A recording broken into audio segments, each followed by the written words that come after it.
Hello to all of you. आज की इस वीडियो में आपको ये बताया जाएगा कि आप एम्स पोस्ट बेसिक एंट्रांस के इंटरव्यू के लिए कैसे प्रिपेयर कर सकते हो। फर्स्ट ऑफ ऑल आपको ये क्लियर होना चाहिए कि आप इंटरव्यू क्यों दे रहे हो। कुछ कॉमन प्रिपरेशन आप इस इंटरव्यू के रिगार्डिंग कर सकते हो, जैसे कि आपका ड्रेसिंग सेंस, इन्वायरमेंट कैसा होना चाहिए ऑनलाइन इंटरव्यू के दौरान, आप कौन से गैजेट से जो है इंटरव्यू अटेंड करोगे, आपके पास साइड बाई कौन कौन से डॉक्यूमेंट अवेलेबल होने चाहिए और कितना टाइम जो है आपका इंटरव्यू में जो है कंज्यूम होगा। बट इनको छोड़ के उसके अलावा जो मेन पार्ट है वो एक्चुअल इंटरव्यू का पार्ट है। आप कोई से भी जैसे डिसेंट से ड्रेस पहन सकते हो इंटरव्यू के लिए, जैसे टी शर्ट वगैरह, कोई एक्स्ट्रा भड़कीले टाइप के जो है बटन वगैरह नहीं होने चाहिए। उसके अलावा कुछ क्वेश्चन जो हर एक इंटरव्यू में कॉमनली पूछे जाते हैं तो उनको आप प्रैक्टिस कर सकते हो। जैसे कि मेनली जो हर एक इंटरव्यू में क्वेश्चन पूछा जाता है, टेल अस अबाउट योरसेल्फ। तो आप जो भी चीज़ है उसको जो है टीचर को रिगार्ड करके जो है शुरू कर सकते हो। Like, good morning sir, ma'am, my name is Nidhi Sharma, I am come from Himachal Pradesh. I have done my +2 from DAV School Hamirpur and I recently completed my diploma in General Nursing and Midwifery in last year 2021 in September month.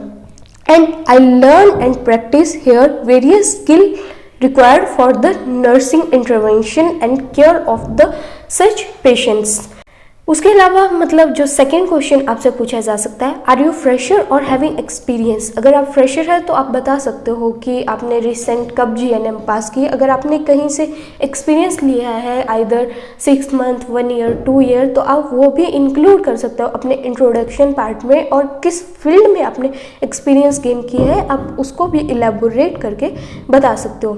Third question, in which area you having more interest. आपका कौन से area में सबसे ज़्यादा interest है, on the basis जिसके base पे आपसे उस एरिया से रिगार्डिंग जो है ज़्यादा क्वेश्चन पूछे जाएंगे। अगर जैसे कोई बोले कि उसका इंटरेस्ट मैटरनिटी और स्टैटिक्स में है तो उसे पूछा जा सकता है कि tell us about the management of a mother comes with PPH and tell about the priority nursing intervention. तो आप PPH की जो मैनेजमेंट गाइडलाइन है उस हिसाब से इसका आंसर कर सकते हो। तो आप जो बता रहे हो कि आपका सबसे ज़्यादा इंटरेस्ट इस एरिया में, तो आपको उसके बारे में और जगह से ज़्यादा नॉलेज होना चाहिए, आप उसको जो अपने इंटरेस्ट में इंक्लूड कर सकते हो। Fourth question, what you learn during your training period. तो you can say according to your department available in your institute, like medical ward. तो आप ये बोल सकते हो कि वहाँ पे जैसे कि TB, अस्थमा पेशेंट अवेलेबल होते हैं, आपने उन पेशेंट की केयर की है, उनको क्या इंटरवेंशन दी है। मेनली TB में डॉट्स ट्रीटमेंट जाता है और आप क्या केयर कर देते हो, उस रिगार्डिंग आप जो है डिपार्टमेंट वाइज जो है तो पूरे जो ट्रेनिंग प्रोग्राम है, जैसे आपके फर्स्ट ईयर से थर्ड ईयर जैसे जैसे पोस्टिंग हुई उस हिसाब से डिवाइड करके आराम से इस क्वेश्चन को इलेबोरेट करके जो है आंसर दे सकते हो। जैसे कि वेरियस डिपार्टमेंट हो गए, सर्जिकल हो गया, पीडियाट्रिक हो गया, ऑप्थेल्मिक हो गया, ENT हो गया, साइकेट्री हो गया, या अनदर इमरजेंसी डिपार्टमेंट होगी। Next question 5, why are you deserving to be in AIIMS. तो आप क्यों ये मानते हो कि आपको जो है एम्स ही मिलना चाहिए। तो इसके लिए आप बता सकते हो कि आपकी कौन सी स्ट्रेंथ है और आप कौन सी चीज़ें जो एम्स में आके सीखना चाहते हो। लाइक एम्स में इंफ्रास्ट्रक्चर काफ़ी सही है, वहाँ के टीचर फैकल्टी काफ़ी अच्छी है, वहाँ को आपको टर्सरी लेवल के पेशेंट मिलेंगे, आपको रिसर्च करने के लिए अच्छी जो है पेशेंट मिलेंगे, आपको डाटा अच्छा मिलेगा और काफ़ी कुछ जो है ज़्यादा सीखने को मिलेगा। तो उस हिसाब से आप अपने आंसर को अरेंज कर सकते हो। सिक्स्थ क्वेश्चन जो मैटरनिटी से हो सकता है, like difference between true and false labour pain. तो इसमें आपको पता ही है कि जो ट्रू लेबर पेन्स है तो वो रेगुलर इंटरवल में होती है और उनकी फ्रीक्वेंसी जो है इंक्रीज होती रहती है और जो ड्यूरेशन है वो भी बढ़ती जाती है अकॉर्डिंग टू टाइम। बट जो फॉल्स लेबर पेन है वो उनमें जो कॉन्ट्रैक्शन होती है वो इरेगुलर होती है और जो फ्रीक्वेंसी और ड्यूरेशन है उनका एज सच कोई कनेक्शन नहीं होता है। फॉल्स लेबर पेन में जो है कोई डायलिटेशन ऑफ सर्विक्स नहीं होती है, बट ट्रू लेबर पेन में जो है डायलिटेशन ऑफ सर्विक्स होती है। उसके अलावा next question, management of mother with PPH. तो इसमें जैसे कि सबसे पहले आप जो है पेशेंट की जनरल कंडीशन ऑब्स्टेट्रिक असेसमेंट कर सकते हो, उसको जो है चेक कर सकते हो कि लाइक उसमें जो है कितना जो है हीमोडाइनमिकली पेशेंट स्टेबल है, वाइटल चेक करो, ब्लड लॉस कितना हुआ है पेशेंट को आप एटोनिसिटी, ट्रॉमा, टिश्यू, थ्रोम्बिन इन चीज़ के लिए चेक कर सकते हो। बेसलाइन डाटा असेस कर सकते हो like HB, PT, INR, APTT। उसके अलावा जो है आप पेशेंट को हीमोडाइनमिकली स्टेबल करने के लिए जो है फ्लूइड रश में दे सकते हो लाइक 1500 to 2000 ml NS और RL according to hospital protocol. Uterine massage next अगर नहीं मैनेज हो रहा है, उसके अलावा जो है बाय मैनुअल यूट्राइन कंप्रेशन आप यूज़ कर सकते हो, सर्जिकल रिपेयर कर सकते हो। अगर फिर भी ठीक नहीं हो रहा तो आप लेप्रोटोमी से कर सकते हैं या कंप्रेशन, सूचर वगैरह, लाइगेशन कर सकते हो लाइक यूट्राइन आर्टरी एम्बोलाइजेशन कर सकते हो। अगर बाद में नहीं मैनेज हो रहा है तो हिस्टेरेक्टमी पेशेंट की जो है एंड में कर दी जाती है। उसके अलावा आप जो है ड्रग्स इसमें ऑक्सीटोसिन वगैरह पेशेंट को जो है 20 यूनिट दे सकते हो। Next question number 8, how you confirm pregnancy in the community setting. तो इसमें जो है आप ये बोल सकते हो like UPT, urinary pregnancy test से कर सकते हो, या जो आपके पास मदर आई है उसके जो फिजियोलॉजिकल साइन है आप उनको असेस करके जो है ऐसे कर सकते हो। और उसके अलावा जो है तो मतलब प्रोबेबल साइन जो है कोई एग्जामिनर जो है असेस कर सकता है वहाँ पे, तो उनसे जो है तो आप कंफर्म कर सकते हो कम्युनिटी में। मेनली आप UPT के बेस पे जो है पेशेंट को जो है हॉस्पिटल के लिए रेफर कर सकते हो अगर वो पॉजिटिव आ रहा है। Next question 9, first ANC visit में कौन कौन सा प्रोसेस इंक्लूड होता है। तो it include complete history taking regarding medical, surgical, marital, obstetric, family, socio economic history and the examination include general और obstetric examination. General means head to toe examination of patient and obstetric point of view include per abdominal examination and per vaginal examination. Per abdominal you know about the Leopold manure, तो आप वो बता सकते हो। And per vaginal जो है तो PV की जाती है, उसे भी जैसे कि कंफर्म किया जाता है, वेरियस जो भी प्रोबेबल साइन होते हैं उनको लैब टेस्ट किए जाते हैं।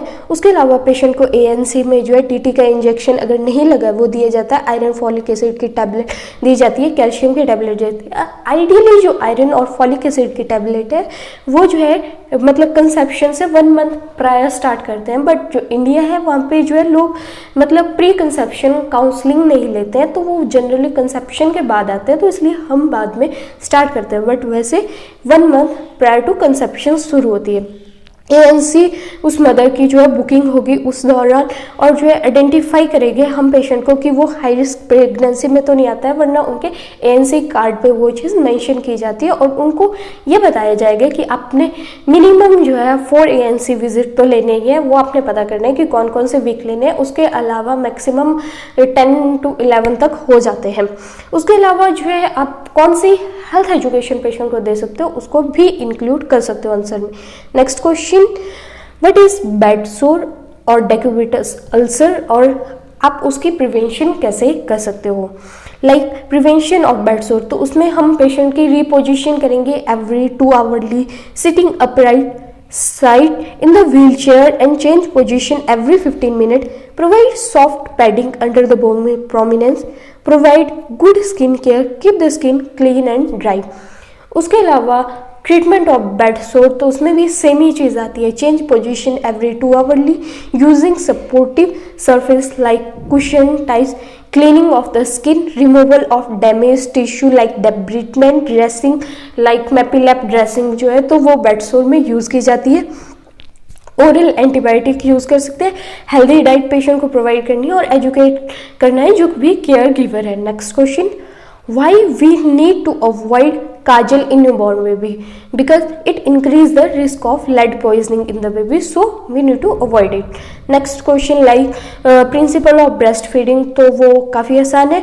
उसके अलावा आप predisposing factor of KMC उनको पढ़ सकते हो, care of low birth weight baby, care of baby with hypothermia. उसके अलावा next question, what is COPD? तो COPD is chronic obstructive pulmonary disease, और इसमें जो है ये एक अम्ब्रेला टर्म है और इसमें दो चीज़ें आती है, क्रोनिक ब्रोंकाइटिस और एम्फाइसीमा। और जो पेशेंट होता है सीओपीडी का उसको मेनली हम 1 to 2 लीटर जो है ऑक्सीजन पर मिनट के हिसाब से देते हैं। Next question, what is the antidote of heparin? That is protamine sulphate. And next question is tell us about the insulin syringe.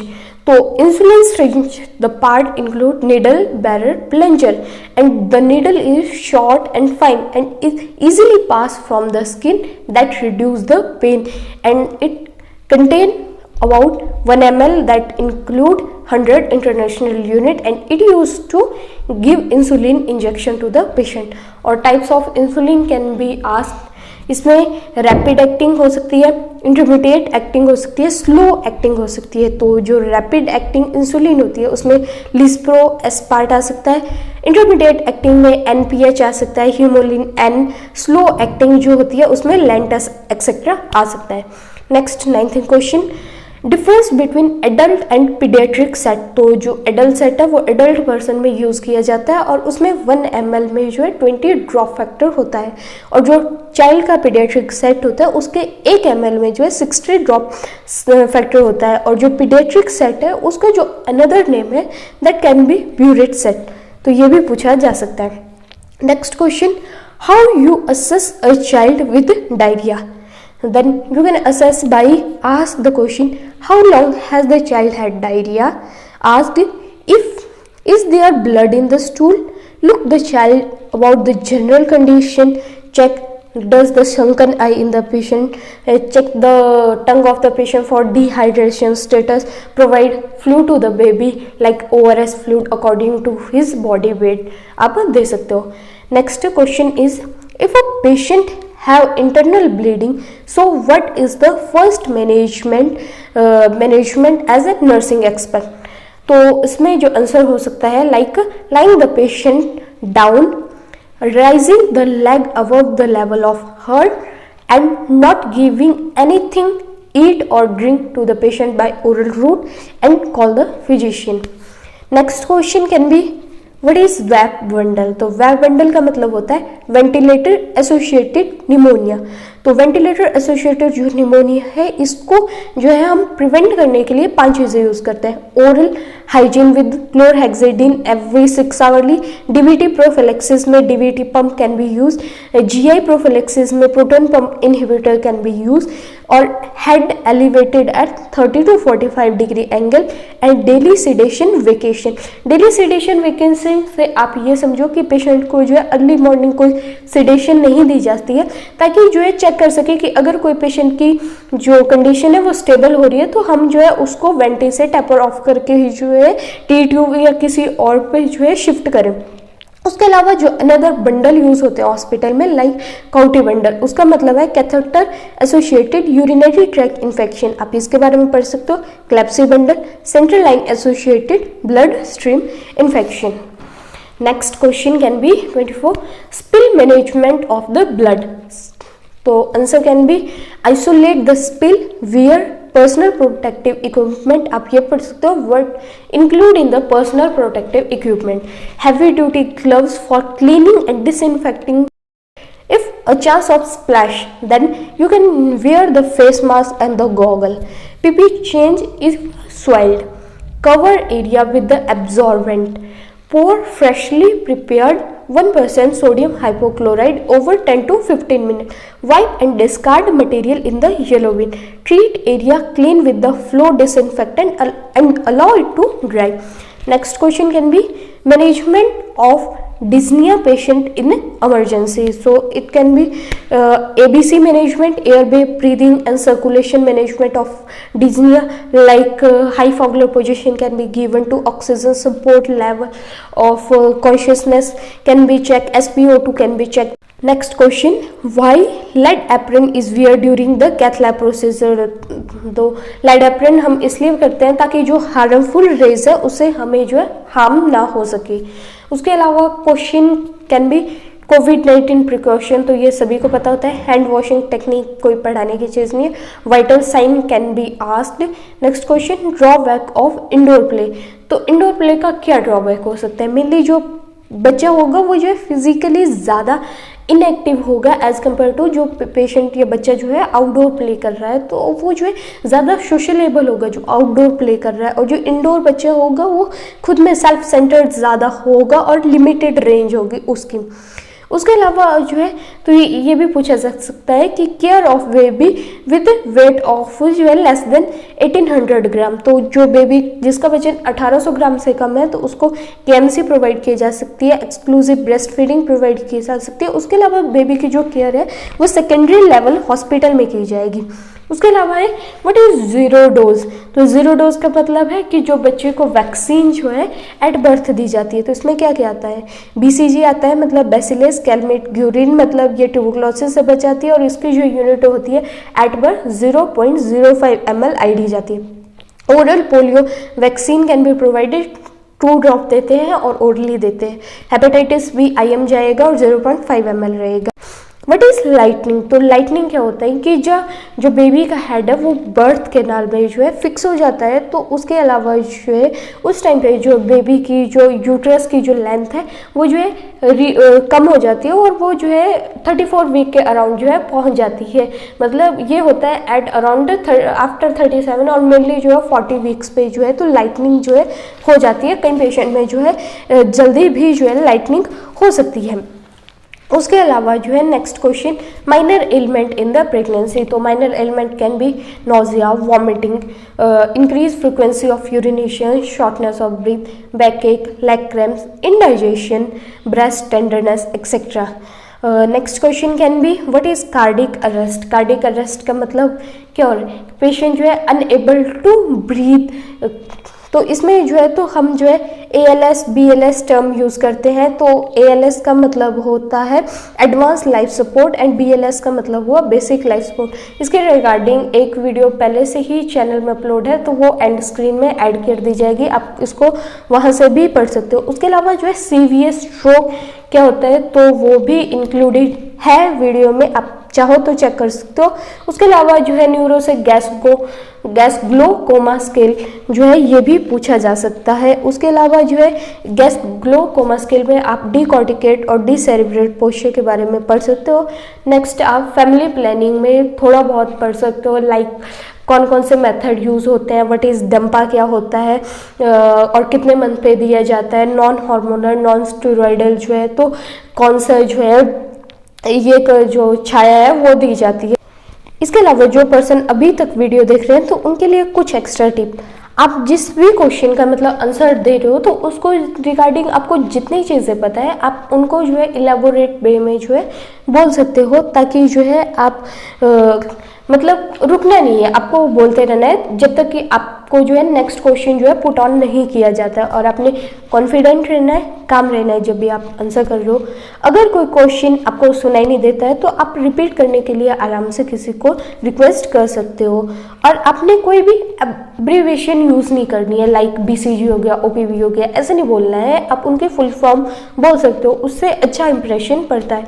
और उसके अलावा मैंने पूरा इंटरव्यू आपको हिंदी में समझाया, लेकिन आपने कोशिश करनी है कि आप ये सारी चीज़ें जो है इंग्लिश में जो है एक्सप्लेन करो, ताकि मतलब अच्छा लगे, जो इंटरव्यूअर है उन्हें अच्छा लगे। उसके अलावा ड्रेस का आपको बता दिया है। गैजेट आप मेनली लैपटॉप, अगर ऑनलाइन हो रहा है तो आप लैपटॉप या फ़ोन से भी ऑपरेट कर सकते हो। इंटरव्यू मेनली जूम मीटिंग से हो सकता है या फिर गूगल मीट से, पर मेनली जूम मीटिंग से ऑनलाइन इंटरव्यू कंडक्ट किया जा सकता है। उसके अलावा डॉक्यूमेंट में आपको जो है एडमिट कार्ड अपने साथ रखना है। उसके अलावा जो भी आपके सर्टिफिकेट है वो भी साइड बाय साइड रख सकते हो, एक आधा खाली पेज रख सकते हो, ताकि आपको कुछ लिखना पड़े तो आप उसमें लिख सकते हो। उसके अलावा जो इंटरव्यू स्टार्ट होता है वो सुबह 10 बजे स्टार्ट होता है और मे भी एक्सटेंड कर सकता है वो 4:30 बजे तक। तो इसके लिए आपने ये नहीं सोचना है कि मेरा इंटरव्यू सुबह ही हो जाएगा या शाम को ही होगा, बट आपको पूरा दिन भी बैठना पड़ सकता है। तो प्रिपेयर रहना है उस चीज़ के लिए। अपने लिए खाने पीने की चीज़ें अपने रूम में रख देनी है, जूस वगैरह रख सकते हो, कुछ खाने के लिए स्नैक्स वगैरह रख सकते हो। उसके अलावा जो आपका इंटरव्यू होगा मेनली वो 5 से 7 मिनट मैक्सिमम, उससे कम ही ही मिनट का होगा और आपसे कम से कम इतने सारे क्वेश्चन में सिर्फ 3-4 क्वेश्चन ही पूछे जाएंगे। मतलब काफ़ी बेसिक लेवल का इंटरव्यू होगा, बट फिर भी आप प्रिपेयर कर सकते हो। इतने सारे क्वेश्चन से आपको एक व्यू पॉइंट मिल सकता है कि आप किस क्वेश्चन के साथ किस हिसाब से डील करोगे और किन क्वेश्चन का आंसर किस हिसाब से देना है, कब शॉर्ट आंसर देना है, कब लॉन्ग आंसर देना है। आप इन चीज़ों को कंसिडर कर सकते हो। बाकी होपफुली आपका इंटरव्यू काफ़ी अच्छा रहे। सबको best of luck. Thank you.